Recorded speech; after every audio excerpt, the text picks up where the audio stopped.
Yeah. So, All right, and welcome to episode 4. Yeah, episode 4 of the Horse Lick Review. I thought we were doing our fuck around for a minute, and then you just launch into it. Oh, we're dude. going. All right, man. So, how you been? Back at it. It's been a little while. Doing all right, man. Just saw Mayhem and Cannibal Corpse and Blood Incantation and Gore Guts this weekend. Nice. Weren't you the one that told me about the Obituary concert a while back? Yeah. My nephew, he went to that. Carcass was there, dude. I don't think he went to the same one. He went to Carcass. Yeah, I was like, I didn't know Carcass was still together because the drummer passed away. Yeah, Carcass wasn't at the Obituary show that I was at.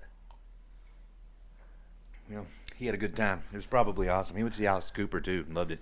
He'd never even really listened to him. But somebody offered to take him. He sat down and listened to his music and fucking loved it, and he went to the concert. Oh, yeah, Alice Cooper rules, man. I've got several of his albums. I've seen him like 3 times. Yeah. I need to get to a concert. We haven't been to one in a while. Well, you want to get this thing started? Yeah, let's go. You want to start out? Yeah, I've got a short story, man, from AP News.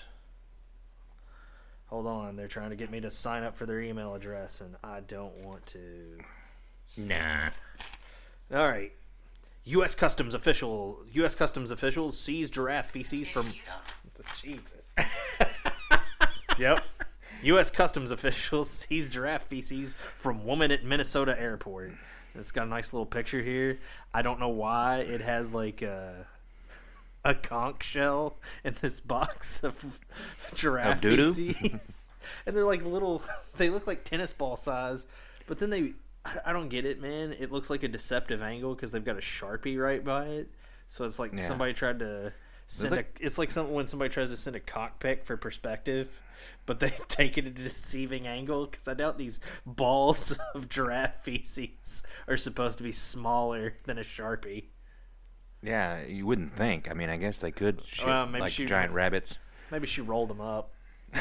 Yeah, I don't know. I mean, she was transporting them, so does it say why she had them? Well, let's go. It's not very long.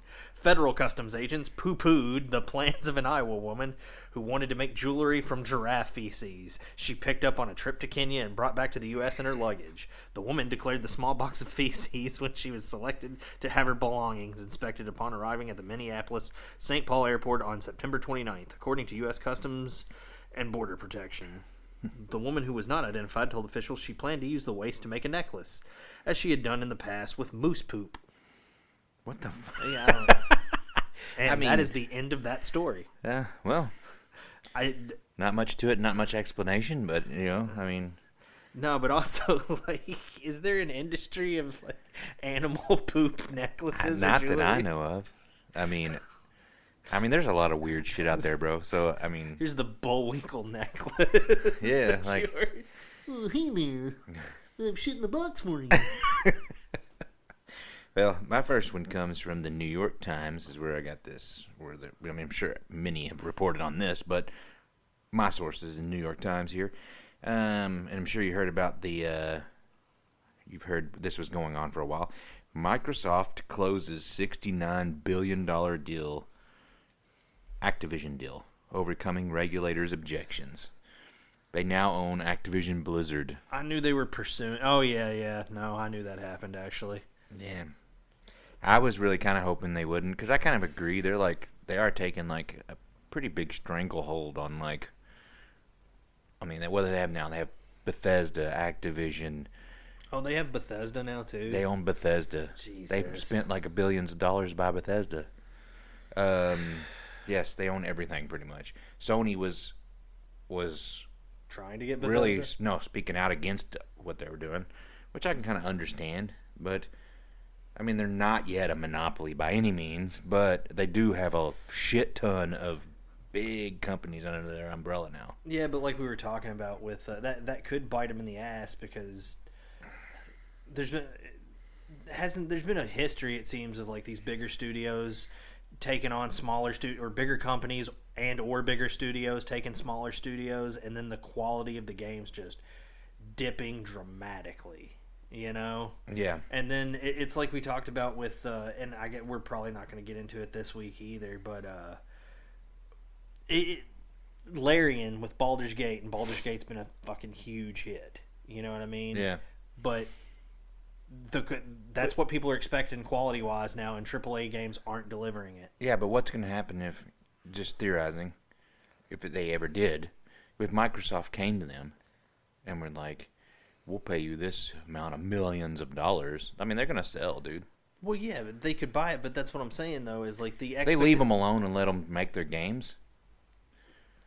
Guess it's okay. The expectation is already there, though, for like certain things. So, I mean, AAA games are going to have to step it up. And then that works for a while, that approach, where, for instance, like, we'll let you do your thing and we'll cash the checks. That works. Originally, when Disney acquired, like, Marvel Comics, that's how that worked. They said, we're not going to get in the way of, like, any of your stories or anything. Just do what you're doing. We'll cash the checks, and we're going to mine the comics for story material. But then, all of a sudden, within a few years of that deal, the Fantastic Four are sidelined. They cancel their book. They can't cancel the X-Men because the X-Men make money, but what they can do is make sure that the focus isn't on X-Men at all, and the quality of the X-Men stories dips for about 5 years or more. And the whole reason for doing that is because, well, Disney doesn't have the rights to the movies yet. So they can't get any like new ideas or mind stories or use characters. They sideline the Fantastic Four. So Fox can't use that. Forcing people's hands, yeah. And they just diminish the X-Men, which, is usually the best thing Marvel has going. And now they're don't get me wrong, Fantastic Four's come back, but Disney's got the rights to the movies again. X-Men has been, for the most part, really good for a few years with the Krakoan age. Like, it's gone in a different direction. It's been fun.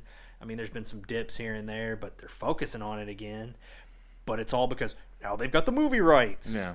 It's good you're talking about this, because this will kind of links into the end when I have some questions for you later on, like you did last episode for me.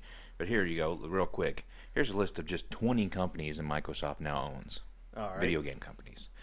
Activision Blizzard, Compulsion Games, Double Fine, Ninja Theory, Playground Games, Rare, 343. Oh, yeah, man, they really did a good job with Rare, didn't they? They don't let Rare do anything. Rare sucks now, dude. That's what I'm saying. Only thing that they've done is that Rare collection that I wish you could get, but it was only on Xbox. But that's what I'm saying is, like, Rare used to be great. Remember Rare in, like, the 90s? Yeah, they made Battletoads. They made the Donkey Kong Country games. Yeah. Like, come on, like, to me, possibly the greatest platformers ever. Were, like, the first 3 Donkey Kong countries. Who helped with the 007 GoldenEye? Rare didn't help with that, did they? I don't remember who did that. That was a good game. Obsidian Entertainment, The Coalition, Undead Labs, ZeniMax Media, and Bethesda. Ugh. In Exile, Nuance Communications, The Initiative, GitHub, LinkedIn. They own LinkedIn. I don't know why that's on the list of video game companies. But Turn 10 Studios, Alpha Dog, Arcane, ID Studio Software, because Bethesda owned them. So I guess that went in. It rolled over. Mahjong Studios, and they own Skype. I don't know why they lumped LinkedIn and Skype in with 20. Maybe because I put in companies instead of video game companies. Did they own the very concept of the game Mahjong? Is that what that means? No, Mahjong that made Minecraft. Oh, okay. Oh, yeah, shit. They bought that from Notch or whatever his one was. Yeah, they bought that for a lot of money. That was one of their biggest purchases back in the day. That dude's sitting pretty. Yeah, I would have done the same thing, dude. What's your next one? Another kind of small one. It's stupid, man. It's another Associated Press thing, but the headline is Vikings had windows. Another shift away from their image as barbaric Norsemen, Danish museum says. It's like, first of all, like, who thought they didn't have windows? First of all, like, how does having a window make you barbaric or not? You know what I mean? It's like, yeah. The Catholic Church had stained glass windows. They never committed any atrocities that are highly documented throughout history. Native Americans' teepees didn't have windows. Yeah. But they weren't as peaceful as the Catholic Church, Nathan. The Catholic Church, which has never done any wrong or burned anyone for dubious reasons. Anyway, Copenhagen, Denmark. Vikings had windows, usually only associated with medieval churches and castles, because we just talked about how civilized they were. Yeah. Meaning Norsemen dignitaries sat in rooms lit up by apertures with glass. Danish researchers said Thursday, the glass panes can be dated from long before the churches and castles of the Middle Ages with which glazed windows are associated, they said. Oh, I guess so. They're what they're amazed by is the glass work from that time. I guess, that's the other thing, man, is like if you know anything about Viking culture, there was a lot of good craftsmen. You know what I mean? Yeah. Like, I don't think anybody thinks they were just savage barbarians. Like, don't get me wrong, they were savage. No, in they've battle. known that. Like that was like years. a long time ago. They thought that. You know what I mean? Like they've known for a while. Yeah, but I mean, I think there's still the image. Like some people still think they had horned helmets. Oh yeah, where did that come from? I can't. I read a whole thing about where that actually came from. I can't remember, but there was. I think the only thing with horned helmets was they had certain rituals where there would be a horned helmet, but that was literally only for weird funerary rites and shit. Yeah, I thought I read somewhere that was actually a different culture altogether that had horned helmets. I can't remember. I feel like we've read the same thing. But anyway, this is yet another shift away from the image of unsophisticated, barbaric Vikings swinging their swords around, said Mads Dingsgo Jessen, a senior researcher with the National Museum in Copenhagen. Over the past 25 years, archaeologists have found glass fragments in 6 excavations in southern Sweden, Denmark, and northern Germany. In Copenhagen, 61 fragments of glass panes have been analyzed, and researchers concluded that the pieces of glass can be dated from long before the churches and castles of the Middle Ages. Suck it, England. And that Vikings had windows with glass panes between 800 and 1100. The Viking Age is considered to be from 793 to 1066. I'm surprised nobody's tried to say, well, see, they dated them from 800 to 1100. They obviously stole them from the English 7 years before the year 800. I'm surprised some dickhead isn't trying to say that. Anyway, we only associated early window glass with the Middle Ages, therefore assuming that the glass could not originate from the Viking Age. The National Museum said in a statement, the glass fragments can be dated to Vikings Age and most likely must have been in use at that time period as well, said Torben Sode, a conservator with the museum who first connected the dots. The museum said glass windows were for the upper echelons of society and religious use, as was the case in the rest of Europe. Dingsgo Jessen said, I'm butchering his name, and usually I'm better with pronunciation of that shit. Anyway, there have been many glass windows in the Vikings' vast hall buildings. They were not large, transparent windows as we know them today, but probably smaller windows, possibly composed of flat pane glass in different shades of green and brown.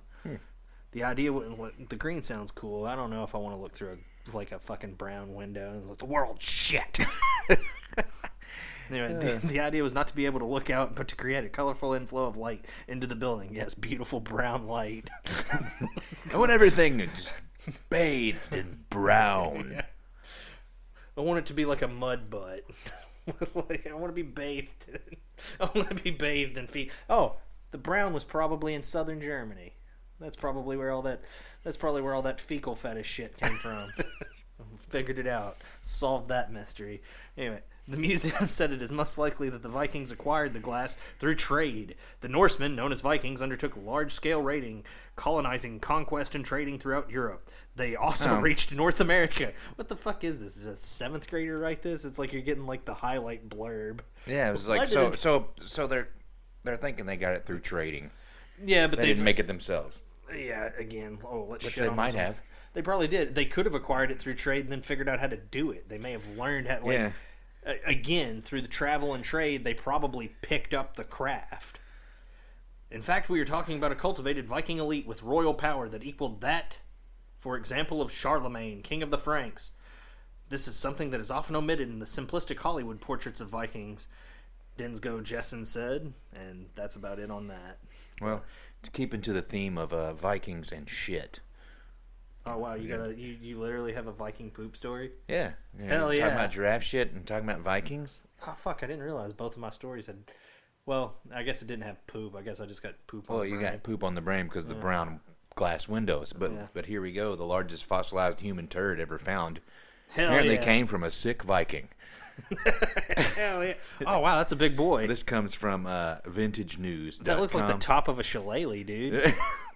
This log is many centuries old. You could beat someone to death with But it's a log with a difference. The Lloyds Bank coprolite has had an interesting journey through time, even if its origins are far from palatable. Wait. It has a name? It's called the Lloyds Bank Copperlight? Yes, the Lloyds Bank coprolite. Put simply, this is a fossilized human turd. It goes on to talk about Jorvik was found rests at the Jorvik Viking Center in York, England. Jorvik was the Viking name for York, with the center part of an area that has yielded numerous treasures. So, what could be more precious than a fossilized turd? The reason it's named after Lloyd's Bank isn't some weird corporate branding exercise. The hefty deposit, measuring 8 inches by 2 inches, was found beneath the site of the famous bank in 1972. And here's a fun fact for the day. Coprolite means fossilized human feces. But yeah, anyway. I feel like that Viking probably had a vision. He's like, some worthless bank is going to be here at some point. I'm going to shit. It says, worthless assholes are going to work here one day. Time to shit. This is one mighty archaeological achievement. The Australian Academy of Science observed in 2017 human coprolite are very rare and tend to only be preserved in either very dry or frozen environments. However, samples have been found that date back to the late Paleolithic, around 22,000 years ago. I feel like this dude ate a lot of fiber. Like that's a pretty impressive term. I'm not going to get into all the details, but yeah, and it's very expensive too. It's like worth like I think $20,000-$30-something thousand or something they said. But I added that one in. Like, that wasn't one I had on my list, but when you already talked about giraffe shit and then went into the Vikings, I was like, oh, I remembered that story. It completely slipped my mind. Dude, that turd is totally worth $30,000. Unlike the comedian, that stupid fucking banana that we talked about in the first episode. I can understand why somebody would pay $30,000 for a fossilized Viking turd you could beat someone to death with. Holy shit, dude! If you did actually beat someone to death with that, that'd be epic. It's like a blackjack. I mean, it's like it was 8 inches long, 2 inches across. It's like a small club. Dude, I want to attach it to a large club and just beat someone with it. Have a taste of history. All right. I can't remember this article, but this is about Fat Bear Week. Fat Bear Week? I'm all about some fat bears. The animal or hairy homosexuals? Large, hairy, masculine, buff homosexuals. Both. All right. Both, for sure. All right. God damn, I guess I got all my shit from the Associated Press this week. It's your favorite site. No, You've said it many times. Sure. Where you get all your news, right? Yeah. Alaska's popular Fat Bear Week could be postponed if the government shuts down. Oh, yeah, this was about the government shutdown and Fat Bear Week. Anchorage, Alaska. A looming government shutdown threatens to claw its way into a crowd-pleasing Alaska tradition, Fat Bear Week. Alaska's most watched popularity contest, Fat Bear Week, involves residents picking their favorite fat brown bear, who's been stocking up for winter by noshing on salmon in Katmai National Park and Preserve. Viewers of the Bears Online vote in tournament-style brackets for those they want to advance to the next round until a champion is crowned in the week-long contest. Somebody was talking to me about this. More than 1 million votes were cast last year. I figure, didn't it come up in another article we talked about, or... Maybe, but I think somebody, maybe one of my kids or something were talking about it. Nice. Problem is, national park employees count and release those votes, and a shutdown won't allow them to do so because it would trigger a ban on using the park's official social media accounts for as long as the government is closed. Should a lapse happen, we will need to postpone Fat Bear Week, Cynthia Hernandez, a park spokesperson, said in the email to the Associated Press. If Congress does not reach an agreement to fund the federal government, operations will shut down Sunday. This year's Fat Bear Week contest is set to begin Wednesday, which I'm assuming Fat Bear Week happened because we missed that. The government didn't shut down. So Fat Bear Week happened then, huh? I'm pretty sure. I guess we need to, like, next week I need to figure out who won Fat Bear Week. Yeah, you probably should. The National That's Park... important. Yeah. The National Park Service estimates that 2,200 brown bears inhabit the park, a number exceeding the people who live in the peninsula. There's more bears to people, dude. Whoa. The bears could take over. Who won Fat Bear Week? They have 6 to 8 months to eat a year's worth of food and ensure their survival through the winter. According to the service, the Katmai brown bears are famous for standing at Brooks Falls, catching sockeye salmon in their mouths to fatten up for the winter. And they're a huge draw for the park on the Alaska Peninsula, the arm of land extending from Alaska's southwest corner toward the Aleutian Islands, about 250 miles, or 402.3 kilometers, southwest of Anchorage. Jesus.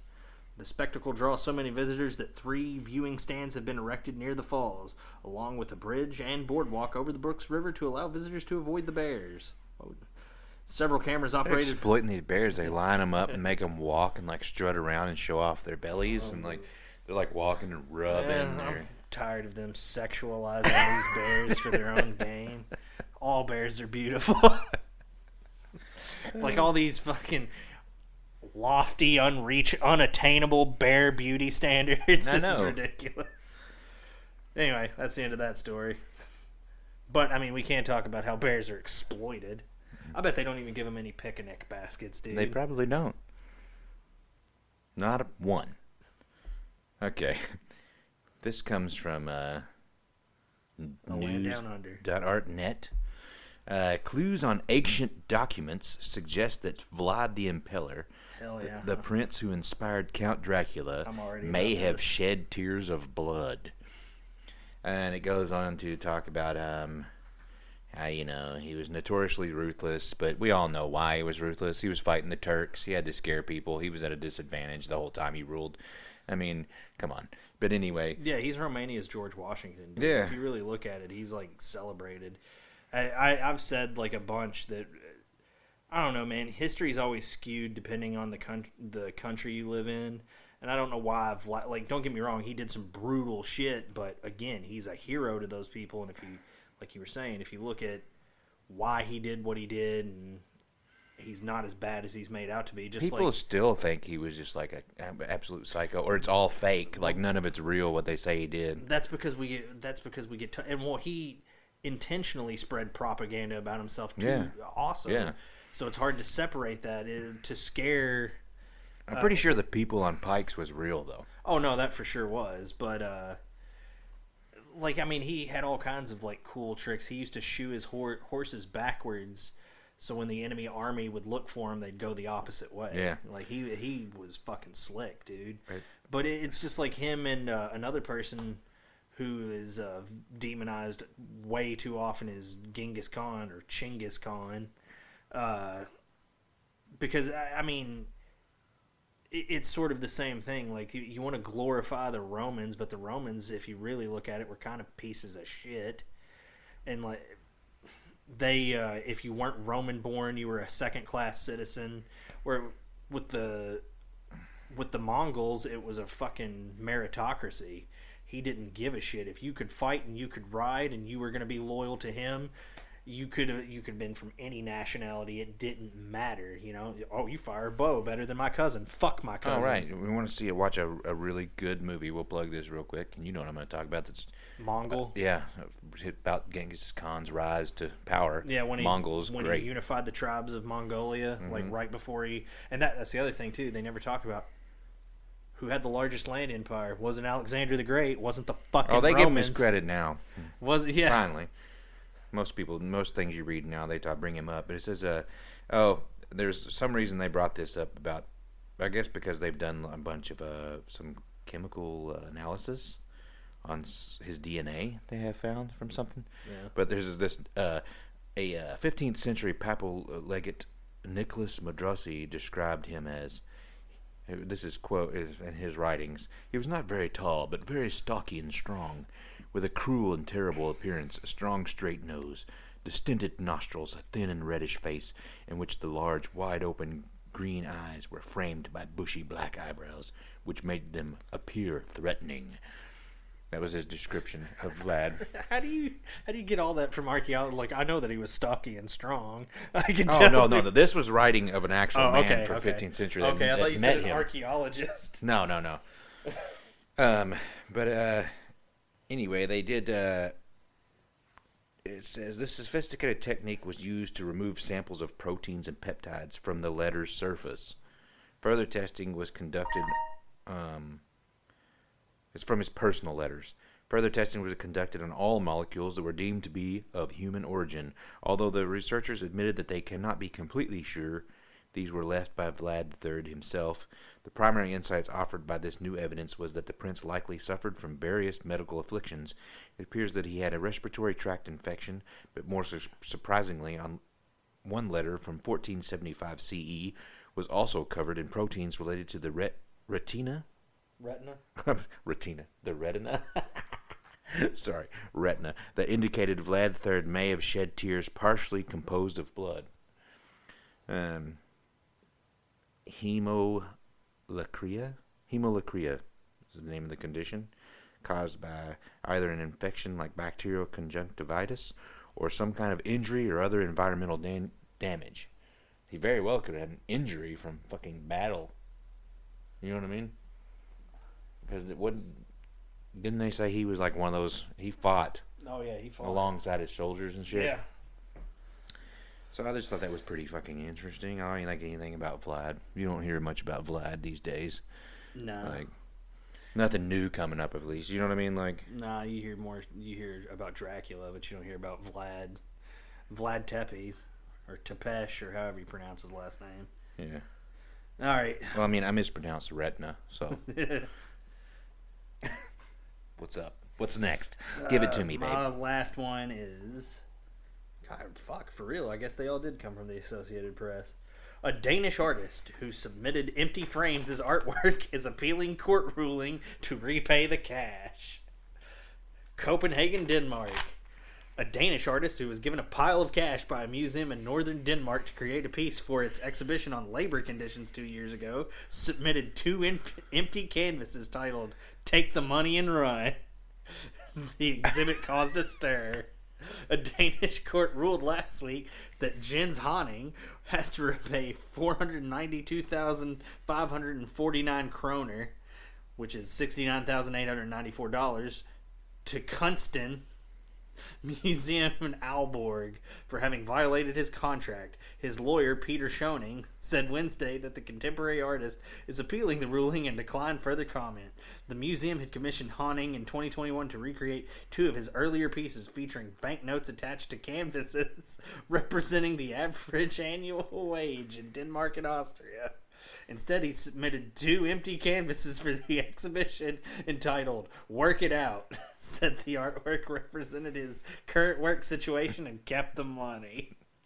First of all, here's two things. So they wanted something, banknotes attached to canvases. Like, they wanted something that, again, any asshole could do. They could have done that shit themselves. Yeah. But I hate this type of art typically, but also like that's pretty fucking gangster to be. That's pretty fucking gangster. Like, here's some blank shit. It represents my current work situation. Fuck you. Like, it's stupid. Anybody can do it, but again, he couldn't be bothered to fucking attach banknotes. Did it say how much did they pay him? 69. Do you want the kroner or do you want the American dollars? Well, it doesn't matter, I guess. I mean, I would be better if I had the American dollars. $69,894, and the motherfucker couldn't be bothered to take the money and run. To put some banknotes on there. It represents my current work situation. Nothing. Well, but yeah, that's my last. He deserves a medal. They both, honestly, fuck that museum and fuck him.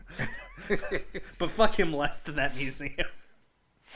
I got an update from one in our last episode. All right. On the Jamie Lee Komorowski, the lady I talked about driving extremely drunk and hitting the golf cart. Just a little update here. She was indicted. This was reported late September, so this isn't like new news, but this is an update. The best update I could find so far. She was indicted on one count of reckless homicide, one count of felony DUI resulting in death, and 2 counts of felony DUI resulting in great bodily injury. And like I told you, the judge like laid the hammer down. Is not even going to let her out of jail until her leading up to her trial. You know how some people get to go home until their trial. Why is it reckless? Why is it reckless homicide? Is it like less or more of a charge if it's sophisticated homicide? If it's targeted, if it's like highly targeted and planned out, like I don't know, they give you less of a sentence for like, well, you thought it through. Or is premeditated supposed to be worse? Premeditated usually is worse. In most cases, I've seen reckless homicide. Like some people try to get off. Yeah, like we'll try to make it like it was something was an accident. I've heard many cases where they make it try to sound like it was an accident to get at least a lesser charge, I think, but didn't get away with it. You know what I mean? They could tell it was planned. Reckless homicide sounds like a fucking band name. Also, I had on here because the mother had created a GoFundMe for her son and stuff. Oh, okay, the one that died, not. Well, the son is still alive. Oh yeah. The lady that the groom was her son. Yeah. She started a GoFundMe. I was gonna link it and everything, but I figured it might not still be going, and it's not. Oh, but they were able to raise it was crazy. They raised $734,000. Good.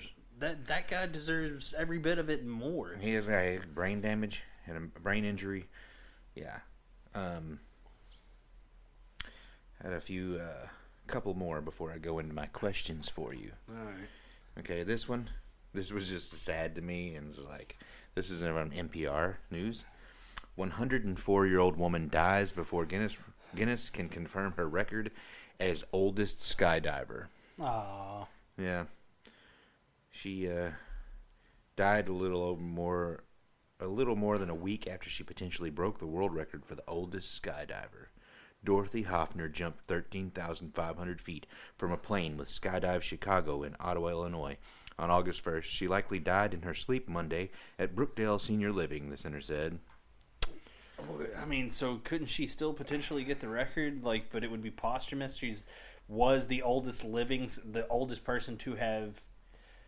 That she wouldn't be the current living oldest skydiver, but the oldest person to have skydived. At 104. It says Guinness World Records is still working to confirm if Hoffner broke the record for the oldest person to jump from a plane. The current record belongs to, however you pronounce that name. Let me see. Linnea Ingergard Larsson of Sweden. I want to say Ingrid. Ingrid? Is it Ingrid? It's Ingega. It's probably Ingrid. With all the little... who was 103 when she made a jump in 2022.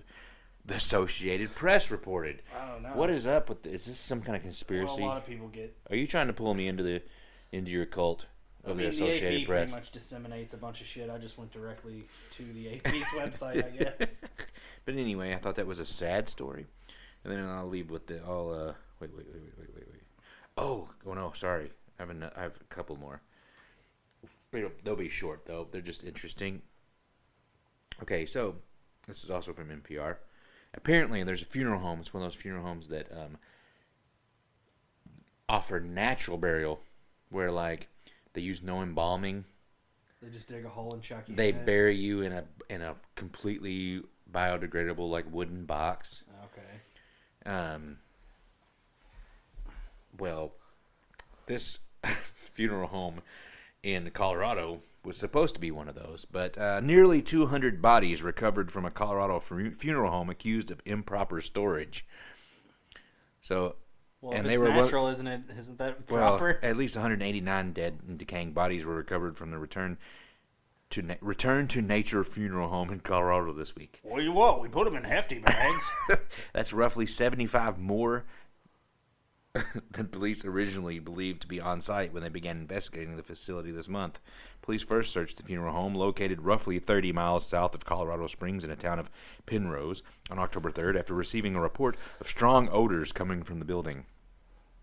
What they found inside was, quote, horrific, according to Fremont County Sheriff Alan Cooper, who declined to go into further detail during an October 6th press conference on the investigation.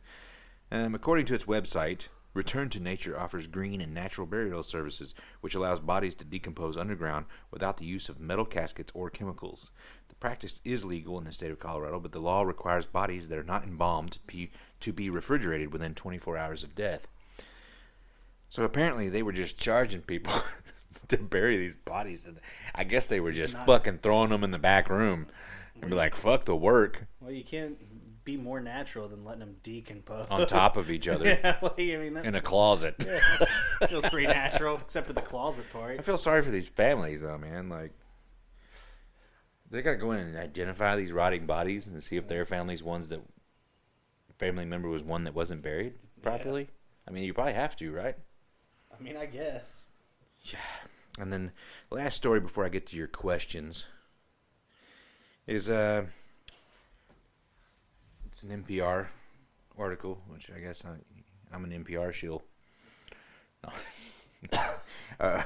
Why scientists are reanimating spider corpses for research. Oh, great. Zombie spiders. Awesome. I knew you'd love this one. Yeah, there's even a video showing them using it a dead spider to pick up another spider. Yeah, this isn't fucking gonna go badly. This isn't how every B movie starts. That spider you squished? It could have been used for science. At least that's what Faye Yap and Daniel Preston think. Yap is a mechanical engineering PhD. Do you see this video right here? Look at this clip real quick. That spider's dead.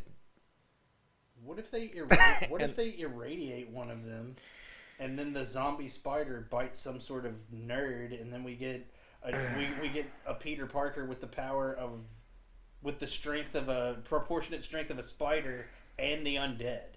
Yeah, we get a better version of Zombie Spider-Man. Yeah, pretty much. Mechanical engineering PhD student in Preston's lab at Rice University, where she co-authored a paper on reanimating spider corpses to create grippers, or tiny machines used to pick up and put down delicate objects. Yap and Preston dubbed this use of biotic materials for robotic parts. What was this person's necrobiotics. Name? Necrobiotic. What was this person's name? Two different people, Yap and Preston. Those are their last names. Faye Yap and Daniel Preston. So Frank Einstein. That's their names, right? That's their last names, Frank Einstein. Pretty much. Should be. It all started when Yap noticed dead spiders curled in the corners of the lab one day. Why did they die on their backs with their legs curled in? The question led her down a classic spiral of scientific curiosity. We did a really quick search online, and we found that spiders do not have antagonistic muscle pairs, she said. Instead, they rely on flexor muscles to curl their legs inward toward their body and hydraulic pressure to extend their legs outward. Dr. Herbert West approves. Exactly, dude. Reanimator. This is all that stuff rolled in into one weird little story about spiders.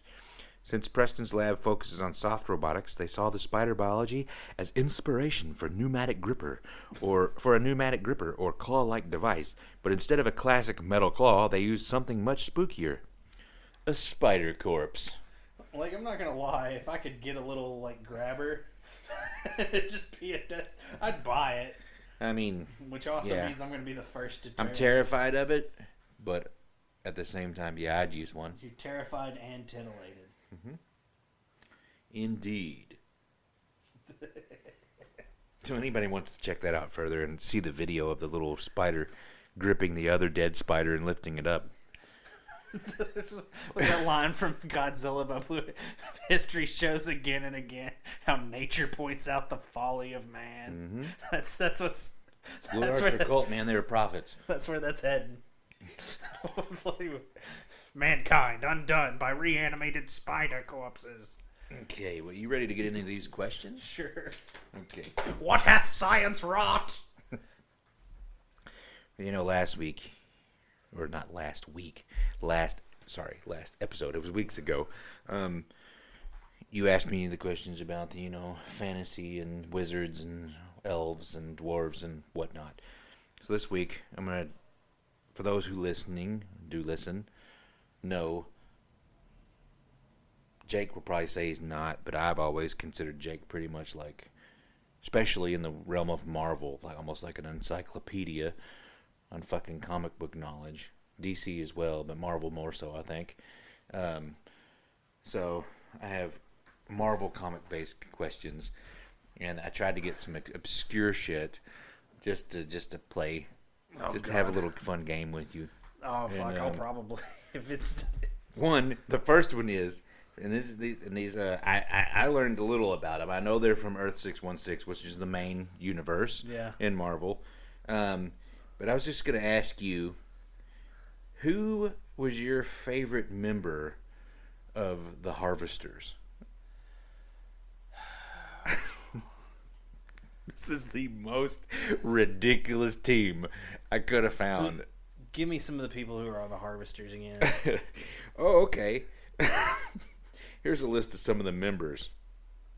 The leader of the Harvesters is Pioneer. Okay. Oh, and then and you can't forget the wonderful and amazing Grain Belt. And then my favorite, Sunflower. He's literally a sunflower. Oh, and wait, Topeka and Meadowlark. But I learned that Meadowlark is dead. Yeah, actually, the only ones I remember are like Topeka and Meadowlark. Dude, before we go on with this, I'm going to skew your choice because I need you to look at this picture of Sunflower. And have you ever seen a sunflower look so badass? People listening, go to Google and look up Sunflower Marvel, and his pose with the team of the Harvesters is the most pissed off and muscular badass sunflower man I've ever seen in my life. Oh wow, you actually managed to find some shit I barely even remember. But yeah, I vaguely remember Meadowlark. So, based on just what you see, oh, based on literally that artwork, Sunflower, yeah. That's mine. I he chose looks him like too. you know who he looks like? He looks like a more badass version of Elseed from The Tick. Oh yeah, I forgot about him. But yeah, this picture. I mean, whoever this artist was, I need to find out, because whoever it was, he like the mad look on his face, the crossed arms. This is the most that's as badass as you could ever ask for to make a sunflower man look. You know what I mean? Like he accomplished his goal. Yeah, for sure. That dude knew the assignment. Oh shit! Sorry, backed out. But okay. Another weird one is I was gonna ask you, which team do you prefer? The Great Lakes Avengers. If you had to pick between which team, which would you pick? Would you pick the Pet Avengers? Who you like more? The Pet Avengers? They're solid. Or Brute Force? I'm gonna go with the Pet Avengers, man, because they've got freaking Lockjaw, dude. They've got Lockjaw. They do have Lockjaw. And they've got Throg, the Frog of Thunder. They've got They've got Lockheed. Dude, it's the Pet Avengers, like, hands down, man. Like, dude, Lockjaw and Throg alone, dude. You know what the Lockjaw is an Inhuman. Yeah, he was. But he was. He teleports the Inhumans around. He's a big teleport. He's a big right. bulldog looking thing. Yeah. He's got like that little shit. I can't remember what it is on Black Bolt, but it looks like a damn tuning fork on his head. Yeah. And dude, the crazy thing. Okay, so the crazy thing about Lockjaw to me, the thing that's very awkward, is every Inhuman starts out as like a baseline human until they. But he's not a human. Well, no, hold on. Until they like breathe in the Terrigen mists, and then they're mutated through that. Well, they're not mutants, but they're Inhumans. And I'm not going to get into the like stupid history of Inhumans, but because most of the Inhumans kind of suck. They're boring. They're just like lame ass X-Men, except for Lockjaw. Lockjaw's best boy. But what's weird about Lockjaw to me is he also started as a human. that guy was a dude at one point. Like, He was? like you or I. Then when he breathed in that turned mist, him into a bulldog? It turned him into that teleporting bulldog? Yeah, it turned him into that, dude. So anytime like you're rubbing on that thing's stomach or like who's a good boy and shit, that was a guy at one point, man. Like I don't know, I don't remember what his name was before that, but you know, like presumably at some point Lockjaw. I'm looking Lockjaw this fucks. up. I'm looking this up. Who was Lockjaw before he became an Inhuman? I kind of want to see a picture of him because I'm not sure I've ever seen. Because I've only Lockjaw is an actually. After going through Terrigenesis, he was born looking human with no powers. Yeah, And but then when exposed to the Terrigen mist, Yeah, turned like I into a told you. huge dog, yeah. But it's not telling me who he was. I don't think it ever showed you, dude. Well, it just like He was just some dude. yeah, exactly. So at some point, A real ugly-ass fucking dude. Yeah. That resembled a bulldog, probably. I don't know, man. Who's to say that he didn't get all kinds of pussy? I wonder if he got more pussy as Lockjaw or as whatever his Okay. pre-bulldog Well, name you was. picked the Pet Avengers, but we still got to talk about brute force. Animals in cybernetic bodies, so they can, and they use they protect the environment. But it talks about this was another question I was going to ask on top of this. Yeah. Even if you didn't pick brute force, Okay. because brute force, their whole thing was protecting the environment, even Okay. though they had extreme ungodly amounts of firepower, which would probably destroy the environment while they're protecting it. And anyone listening, here's the general thing with brute force: they're all animals who have like cybernetic bodies that they can use to like carry weapons and like have limbs like human beings and shit. There's a dolphin. I think the dolphin's the leader, right? There is an eagle or a hawk on that, right? Yes, I think so. A cat. Yeah, I think what they did at some point is okay, Return to fight Deadpool years later. Yeah, they were okay. defunct forever, and Deadpool fought them recently. I think. I had the comic where Deadpool fights them because what they did at some point is so Coulson from the movies. To my knowledge, I don't remember him ever being in the comics before the movies. I'm pretty sure Coulson. Agent Coulson. Okay. Yeah. They backdoored him into the comic books like the way Harley Quinn and DC was done. Because Harley Quinn was invented in the Batman the Animated Series from the 90s. But then they ported her over to the comics and pretty much lifted the origin that she had from that right out of there. Yeah, because she was really popular and Coulson was popular. So that's So probably what why they did the same thing. They did that with Coulson essentially, except for he's not really like he is. He's less like he is in the movies than Harley Quinn is. Like Harley Quinn was almost. It's funny I forgot who he was because I really liked his character. Yeah, Harley Quinn was almost directly lifted. Like her origin pretty much was directly lifted out. The only thing I feel like Coulson shares is like he's a SHIELD agent. That's it. But they also, I think he was getting to get in the Deadpool thing. I think he was getting together brute force, and they tried to act like he had always been their handler or something. He's like, "Yeah, remember the good old days?" and blah blah blah blah blah. Like he had been the guy behind the scenes, like he was their SHIELD liaison or something. Even though it's like, well, yeah, Coulson never appeared in anything till then. Well, who would you pick between? Who do you think are better characters and better protectors of Mother Earth? Brute Force or the Planeteers?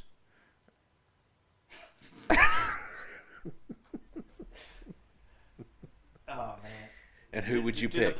Do the Planeteers, or is it just the Planeteers, or did the Planeteers? Is it just the Planeteers, or did the Planeteers get Captain Planet with them? Since they can form Captain Planet, does Captain Planet come as a package? However deal? you want it. Okay. I mean, Captain Planet is part of the Planeteers. You can be one too, because saving our planet is the thing to do. All right, then it's Captain Planet, dude. Like Captain Planet always had those PSAs like, make sure your water's not and the leaking. green flat top mullet thing. Yeah, The power is yours. I feel like brute force just seems like they probably caused a lot of more damage than they were saving. I want to know, The you giant know what? weapons.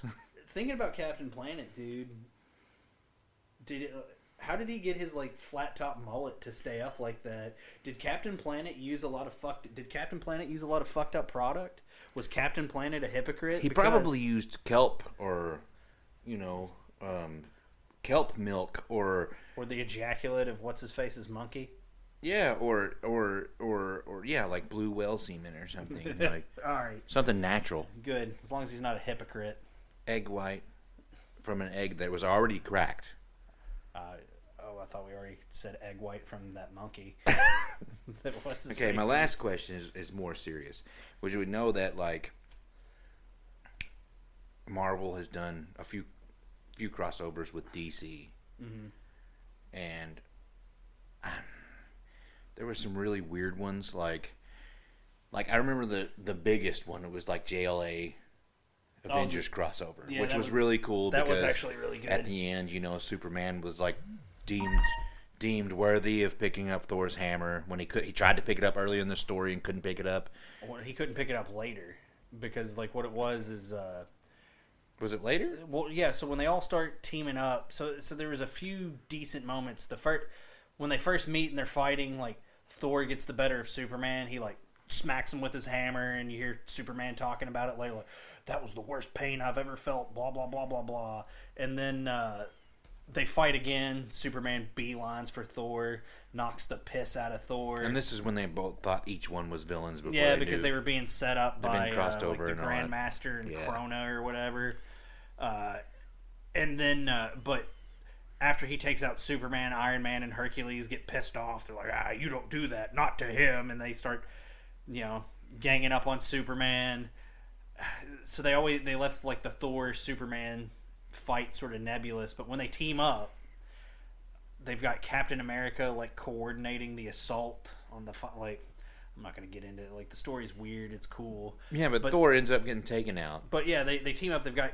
I got to set it up with the Cap thing though, because so they've got Cap coordinating the Avengers and the Justice because League. he picks up the shield as well. Well, because since he's going to be coordinating it from like the base, telling them how to attack and whatever. Gives the shield to Superman. He gives his shield to Superman, so Thor and Superman are fighting side by side and shit and doing cool stuff. I want to say, oh yeah, like Superman's throwing the shield and shit, right? Did he throw it? Yeah, I thought he did. Yeah. I want to say, fuck, what was his name? Nuclear Man or Radio? I'm trying to remember. It doesn't matter. But anyway, when Thor gets taken out, I think he tells Superman to pick up his hammer, and then Superman like picks up the hammer. He's got. And it's even the cover of like the final issue. It's Superman all battle damage. Yeah, he's got Captain America's suit's shield. all ripped. That's a badass picture. And he's got Thor's hammer, and then he just starts tearing ass across, all, like beating the shit out of all these villains. And then when the battle's all said and done, he even says something about like it's the most power I've ever felt. Like he's getting off on like how ridiculous that is, and then. Well, I would say so. His power coupled with Thor's power, that's stupid. But then, was it? He's gonna go fetch the hammer for Thor. Is what it is. He's like, like Thor gets up, and then Superman's like trying to double fist it, like pick it up, and he can't. And then Thor just walks over, picks it up, and then says some shit about the enchantment, and was like, "In great times of need, my father, blah blah blah blah blah blah blah, and those who are worthy can pick it up." Yeah, I knew it was something like that. Oh, no, well, we're talking about that. And then the other crossover I remember, and this is one I had at least a couple episodes. I think it was, issues. I think it was only a 4-part series. You probably remember this. It was another crossover, but it's where the universes crossed, and heroes and villains were like meshed into each other. The amalgam universe after like the Marvel versus DC. And it was, I just remember, I was a kid, and I don't remember that much about it, but I remember Batman and Wolverine were mixed together. Claw. Wolverine, Sabretooth and the Joker were crossed, and he was crazy looking. I can't remember what they call like Laughing Hyena or some shit like that. Yeah, something like that. And that was really cool from what I read, what I remember. Obviously, I was a kid. It might have been the worst written shit ever, but I just... The concept was cool regardless. The crossovers and the way the characters looked. The Joker and the Sabretooth crossover and the Wolverine and Batman crossover stand out in my mind to this day. I remember nothing about the story. So what my question is for you is, what crossover would you like to see? Like, whether it's in any comics, X-Men, it was just complete like Marvel, DC, X-Men, Ninja Turtles. You know what I mean? Like, what crossover do you think it would, and what do you think? Why? What do you think would be? There's a couple, and first I want there's a few, and first I want to tell you. So since Disney acquired like the Predator and Alien rights to the comics and shit, they're doing a Wolverine versus Predator crossover, which is cool. I love Wolverine. What I'd rather see, because I think it's more interesting, I want to see Kraven the Hunter versus the Predator. I think that would be cool. That would be fucking cool. Like, I think that would be, dude. Because don't get me wrong, like they've done cool. Out of everything I thought you would say, for some reason, sorry to interrupt, but as many times as we talked about this shit and how cool Kraven the Hunter is, we've had multiple conversations over the years about Kraven the Hunter and how he doesn't get his due. I didn't even, like, when I was thinking about what you would say, for some reason Kraven didn't even come up in my head. That's one of them, and I've thought that for a long time, even before they had even before they had the rights to that comic. But that's not the one I want to see the most. It's up there. It's really good. I'd like to see that because, dude, again, Predator's had a lot of good crossovers. Like the Batman crossover was good, and that makes sense. But Wolverine, to me, like, Wolverine beats the fucking Predator. I don't give a shit. You know what I mean? I feel like Kraven versus the Predator makes more sense. Yeah, I think Wolverine would be too much. A little bit. Him. Even though as badass as the Predator is, just with his abilities, his sense of smell, his healing factor, just everything, his skill. They're going to be on par with the hunting, but the healing factor's letting Wolverine edge it out. And his skills in fighting. Oh, for sure. And that's what I'm saying. And, like, don't get me wrong, Kraven's a bad motherfucker, too. But I feel like that's closer to, like, since he's got advanced healing, but not like Wolverine. I feel like that. I don't know. I like the idea of either. So like Kraven versus Predator. Yeah, I like the idea of like either Kraven. I like the idea of Kraven being hunted at first, and the tables being like flipped on him. But then I also like the idea of him eventually figuring out the Predator. Yeah, because it would start out. Obviously, it would start out with like him not knowing until it's after him, and then I want but then I like the idea of him flipping the tables on the Predator and hunting the Predator. Because the Predator's like, oh shit, what the fuck? Yeah, I think like it would be cool. It would be cool to go into Kraven's mindset. Who's this motherfucker? It would be cool to go into Kraven's mindset with that, like being hunted, and then flipping it. Yeah, and then you had the Predator go, I'm getting too old for this shit. Now, one thing we are getting that everybody's wanted to see for a while is, so you know the whole idea, like with the Ninja Turtles. The Ninja Turtles was kind of a parody and homage to like a few things like Frank Miller's Daredevil run and Daredevil in general and some other hyper-violent comics and stuff. Well, so their origin originally, where the kid has the turtles and he drops them and then the ooze comes out, like originally they kind of lifted that like it was supposed to be like it was Daredevil, because Daredevil's origin is it was supposed to be Daredevil that dropped him? Yeah. Like that it's not official, but that's kind of what it was. Did they ever try to pitch that to Marvel? No, because it was an homage, and they did it sort of under the radar. Because the whole idea is Daredevil's origin was he was crossing the street, and then that truck with the chemicals gets into a wreck. I love me some Kevin Eastman. Splashes in his eyes. He becomes blind, but gets the radar the hyper senses and everything. Who was the most? Sorry to interrupt, real quick. Who was the most? In that creation, the most part of that creation, Eastman or Laird? Eastman? I couldn't tell you. I want to say that I feel like it's 50-50, dude. Really? To be honest with you. Continue, sorry. But anyway, you've got anyway, so their take was essentially like he had left a pet store and he had the turtles, so that same chemical that gave him the senses is what mutated the turtles. And they're actually finally there's going to be a Daredevil Ninja Turtles crossover. They're doing I'm getting right now, because thankfully, like, I have not been keeping up with anything. Yeah. But Rob, which only we will know, not listeners, that handles our comic books. Yeah. He's been keeping up with this shit for me. Like, and Rob doesn't really. I mean, he knows me from us talking and hanging out in the store, and he's come over to like friends' houses a couple times. But like, he's done a great job of like, because I'm so busy with work and things like that, like finding. He's like, oh, I better put this in Nathan's file. I know he's gonna want this, and like I did request the Street Fighter 6 comic books, which he put in there, but he automatically put the Street Fighter Cross Teenage Mutant Ninja Turtles, which they're crossing with everything. They did the Batman recently. Power Rangers. Power Rangers. Now they're doing Street Fighter, and you said now they're going to do Daredevil. That's really cool. The Daredevil makes the most sense, though. Daredevil makes the most sense, but dude, another one I want to see and has nothing to do with Marvel, and I'm really surprised this has never happened. I want to see Hellblazer, Constantine, and Hellboy. I don't know why Constantine and Hellboy have that. Just seems like that should have been done. I have no idea. Well, these are two DC properties here. No. What I'm about to say, not okay. that Hellboy's not, obviously, but or people who don't know, it's not. Hellboy is not. But it's Dark Horse. But just to give Dark Horse their due, yes. Hellboy is Dark Horse. There's a new Hellboy game out. Have you seen that? I knew it was coming out, and that's the thing. I'm kind of mad because it looks like the comic books. It looks cool as hell. I'm kind of mad because I didn't know. I knew it was coming out, and I didn't realize it was out. And now I've got yet another fucking game that I have to figure out how to work in.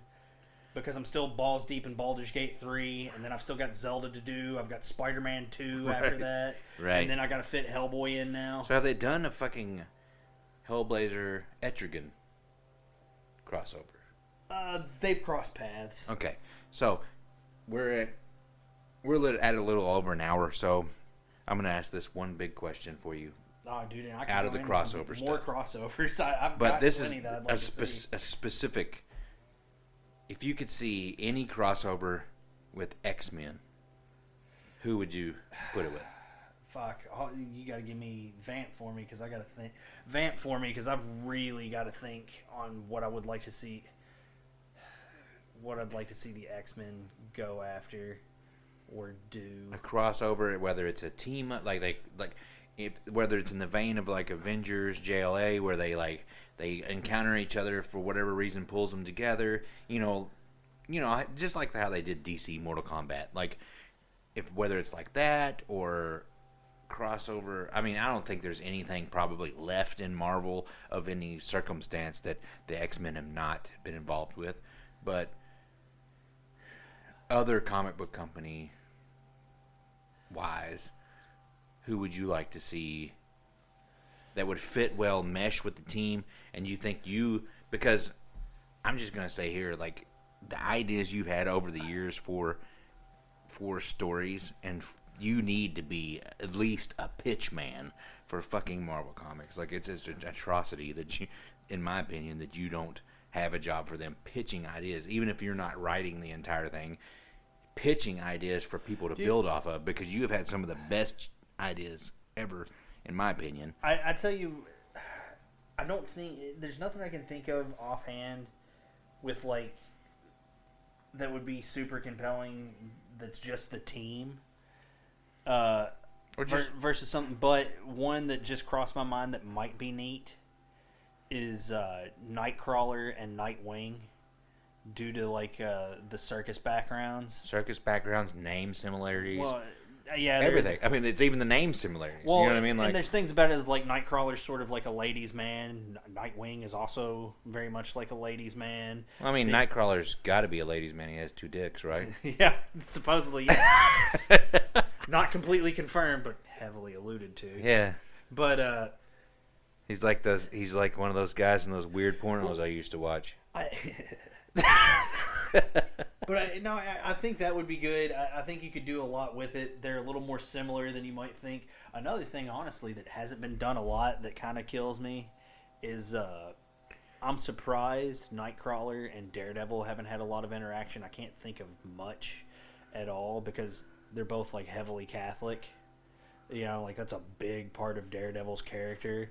And then Nightcrawler is also heavily Catholic, but the idea of like the scandals of the Catholic Church and like what's gone on between, like, I'd like to hear them have like, even though I'm not a religious person, I think the idea of them having a conversation about their faith would be really interesting, and like the perspectives because I feel like anymore Nightcrawler probably struggles with it a lot more than Daredevil now, just because of the state of the world with mutants in the Marvel universe, but also he almost became a priest and then he didn't, you know, and that was like fucking 20 years ago. He was on the path to becoming a priest and couldn't do it. Part of it was the celibacy. He just really couldn't commit to the celibacy.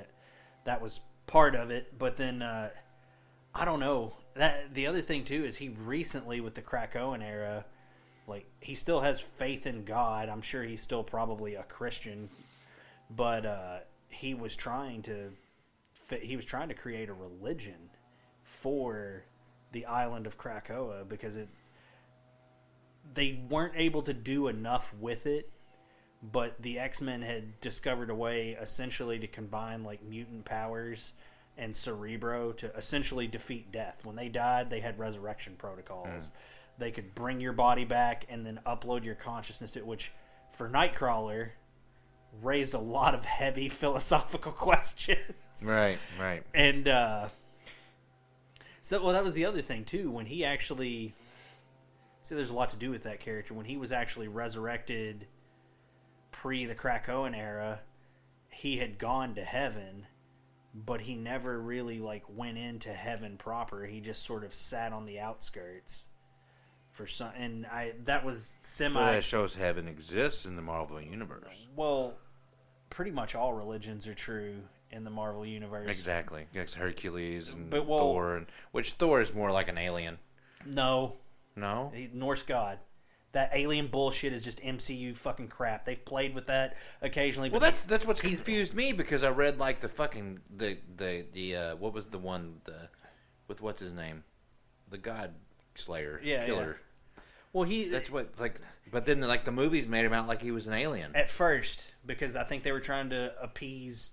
They didn't want to like run afoul of Christians or whatever. But like, goddamn, dude, the Jason Aaron run for Thor literally took place at first in a book titled Thor, God of Thunder, because he's a fucking god. I get tired of hearing that alien shit. Yeah, that's what was confusing me. I'm glad you just cleared that up, because the movies are what confused me, or at least the first movie, or whatever, because it didn't really talk about it like in, say, like I just recently watched Ragnarok. Like, of course, it didn't cover that because. But pretty much all religions are true, because you've got the Celtic mythology, the Norse mythology, you've got Greek mythology, everybody from Greek you've got Native exists. American mythology stuff, Egyptian mythology stuff, you've got whole alien pantheons, you've got Mephisto has been a stand-in for the devil, but you've literally had in a certain Ghost Rider thing, it looked like the biblical devil, and then again with Ghost Rider, there was the person who became like the new caretaker, which was like for Ketch, was like the old man in the graveyard with the Hellfire shotgun. He got assassinated in I think after Johnny Blaze came back as Ghost Rider for who knows how many fucking times it was, but one of the more somewhere around the mid 2000s, I want to say, when he was Ghost Rider again after the Garth Ennis mini-series, a new caretaker arose, and I think she was a nun previous to becoming caretaker, and that's when they introduced the whole idea of like other Ghost Riders, like there'd been a bunch throughout history, not just like the one that you knew about, like the Old West Ghost Rider and all that stuff, which also, again, I don't want to get into that, that's a bunch of nitpicky shit, but there was a point where they were going after a rogue angel, like Zeta Kill, I think it was. Like Ketch also had his Ghost Rider powers, and so did Blaze, but at one point, Caretaker ends up in heaven with a Ghost Rider who I think I can't. Again, it's been years since I read it. Like a voodoo sort of Ghost Rider. And she said something to the effect of, like, because she saw, like, biblical Bible heaven around her. And she's like, well, doesn't this disprove your religion and blah, blah, blah? He's like, no, because what I see around me. And then he started describing, like, because of my beliefs, I see this. And someone else would see this. Essentially, like, confirming, too, the fact that, like, it's more about your belief system or whatever. It's well, not... yeah, well, you know, that comes... Who is the writer? Because that's just good writing. Who wrote that? I can't remember, dude. I want to... It's hella good writing. I don't think it was Daniel Way, but it might have been Daniel Way. It was good stuff, but I mean, like, it's... All of them kind of exist. There are several afterlives, and then there's also the shit where you've got the one above all, who's like hyper god, almost. Yeah. And you've got the one below all, who's like hyper Satan. Well... This is This is why I presented these questions, because I knew all this would flow out into. So, but we're running at 1 hour and 10 minutes, so we should probably wrap. But anybody who is listening to this, if you have any type of Marvel questions or comic book questions in general that you might want to raise for Jake here to answer, he's going to be able to answer them far better than me. You can email at usoswazy@gmail.com. That is the letter U, SOSWAYZE @gmail.com. And you can ask any question you like. Yeah, I'll answer whatever. And I did all this. I was trying to do all of this from memory. I didn't prepare for any of this, so right. Anything I got wrong, I apologize, because it could have just been conflating certain stories. Yeah, because that's exactly what I was going for. Is that I wanted my goofy questions, then I wanted my serious question, and I wanted it to lead into what we just had. So I accomplished my goal. So yeah. Oh, so. Man.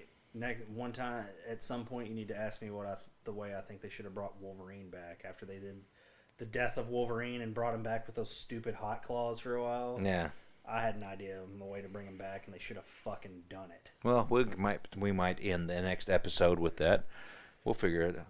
But like I said, I always love asking Jake the serious comic questions because there's a vast amount of knowledge that I would not be able to retain. So, next time on the Horse Lick Review. See ya.